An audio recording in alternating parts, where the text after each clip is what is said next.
Hola, ¿qué tal? Vamos a empezar con el tema 1 de literatura y vamos a hablar de las novelas desde el principio del siglo XX hasta 1939, pasando por tendencias, autores y obras representativas.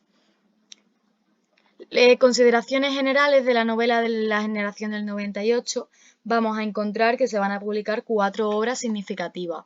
La voluntad de Azorín, El camino de la perfección de Pío Baroja, Amor y pedagogía de Miguel de Unamuno y la sonata de otoño de Ramón del Valle Inclán, que cada uno de ellos va a tener un poco su estilo propio.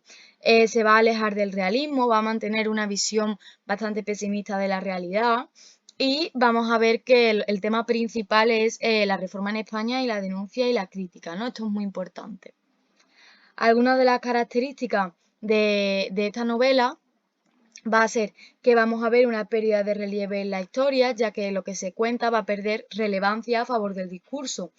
La centralización de la problemática del héroe, ya que se va a centrar en el mundo interior de nuestro protagonista, y la acción se va a sustituir por la percepción. La realidad externa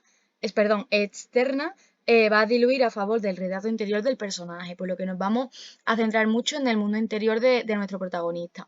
También vamos a ver una dramatización, vamos a empezar a utilizar los diálogos y finalmente el rechazo al lenguaje renovador modernista. Los principales autores que vamos a ver en la generación del 98 van a ser Miguel de Unamuno, Pío Baroja, José Martínez Ruiz Azorín, Ramón del Valle Inclán y Vicente y Blasco Ibáñez. Miguel de Unamuno, que va a ser un escritor muy importante en esta época, va a tener pues un poco de ideas obsesivas con la religión, la vida, la muerte y la conciencia. Si leéis un poco de la biografía de Miguel de Unamuno, pues más o menos se va entendiendo. Y sus principales obras van a ser Amor y pedagogía, que básicamente va a ser una fantasía satírica, una fantasía con humor, que va a llevar el tema del fracaso de las teorías positivas y va a llegar a elevar la ciencia a la altura de la religión. También encontramos obras como La tía Tula, en el que vamos a hablar de la maternidad y de la voluntad, y de su Niebla, que va a tocar el tema de la muerte. Pío Baroja, que va a escribir El árbol de la ciencia, que para la selectividad de Andalucía pues no lo tenemos que leer. Y él va a tener novelas principalmente de párrafo corto, un vocabulario limitado, numerosos personajes y una gran diversidad de escenarios. Vamos a dividir sus obras en dos etapas, que entre 1900 y el 1912 vamos a encontrar el periodo nihilista, que va a ser un poco la creencia en la nada, con obras como El árbol de la ciencia, Zacalain el aventurero. Si os habéis leído El árbol de la ciencia, podéis notar que no es una obra especialmente positiva, ¿no? Se nos presenta la historia de Andrés Hurtado, una historia que va a contar un poco toda su vida, que él estudió medicina, cómo acaba, si se enamora o no. Y aunque sea una historia en la que pasan muchas cosas y tal, podemos ver que Andrés Hurtado, que va a ser nuestro protagonista, no va a ser una persona especialmente positiva. Y bueno, en la segunda etapa, que va a ser la de divagación ideológica, vamos a destacar Memorias de un hombre en acción.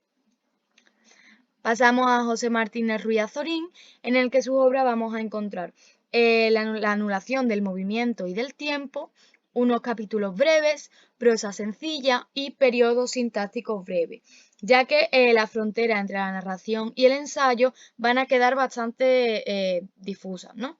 Sus novelas más destacadas van a ser La voluntad, Antonio Azorín, que va a ser de la obra de la que él va a coger su mote, y las confesiones de un pequeño filósofo.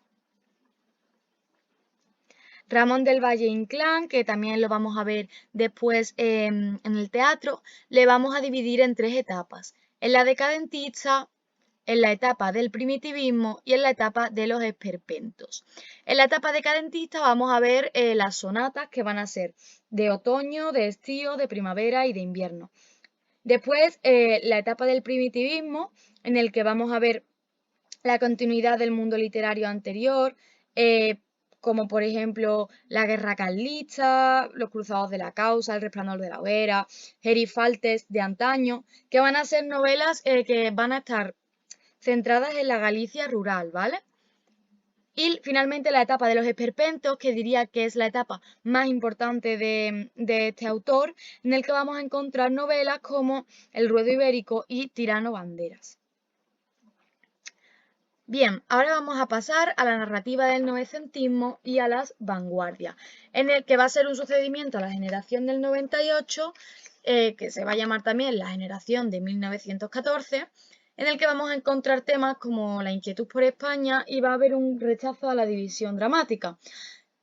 Van a adoptar también una posición bastante más equilibrada, más como quien dice, intelectual que la anterior generación. Algunas características que vamos a ver va a ser la separación de la obra y del autor. Esto es muy importante que tengáis este concepto bastante claro. Y en el que vamos a encontrar ese valor estético en el que va a haber un poco una deshumanización del arte. ¿Esto qué quiere decir? La deshumanización del arte la podríamos explicar algo así como la separación de obra-autor, ¿no?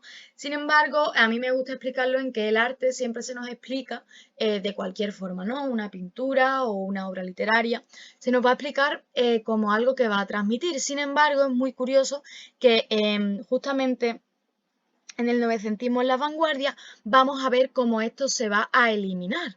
Ya el arte no va a representar algo directamente del autor, sino que va a representar esto, el arte puro, y que va a ser un arte selectivo, que solo lo van a entender las minorías, ¿vale? Entonces vamos a ver así, a grosso modo, un estilo formal y una huida del sentimentalismo. Los principales autores que vamos a ver van a ser Pérez Ayala, Gabriel Miró y Ramón Gómez de la Serna. Pérez Ayala, principalmente, su narrativa va a estar dominada por el intelectualismo y el tema de la conciencia y de la sensibilidad, cosa que es un poco contradictoria con lo que acabamos de decir, pero es así. Algunas de sus obras van a ser Tinieblas en las cumbres o Belarmino y Apolonio. Pasamos a Gabriel Miró, que podemos considerar sus obras en dos etapas, la etapa de influencia modernista y en la de estilo personal, en la que la influencia modernista vamos a encontrar temas como el erotismo, la muerte, la enfermedad, con obras como La Cerza del Cementerio, que va a desarrollar el trágico amor de Félix Valdivia por una mujer que va a ser mayor, que se va a llamar Beatriz, y va a presentar eso, pues, estos temas. El estilo personal, que vamos a encontrar obras como Nuestro Padre San Daniel y obras como El Obispo Leproso. Y finalmente Ramón Gómez de la Serna, que es muy conocido por sus greguerías, vamos a ver que este hombre va a romper un poco los moldes de género y la obra que vamos a destacar va a ser el novelista, perdón.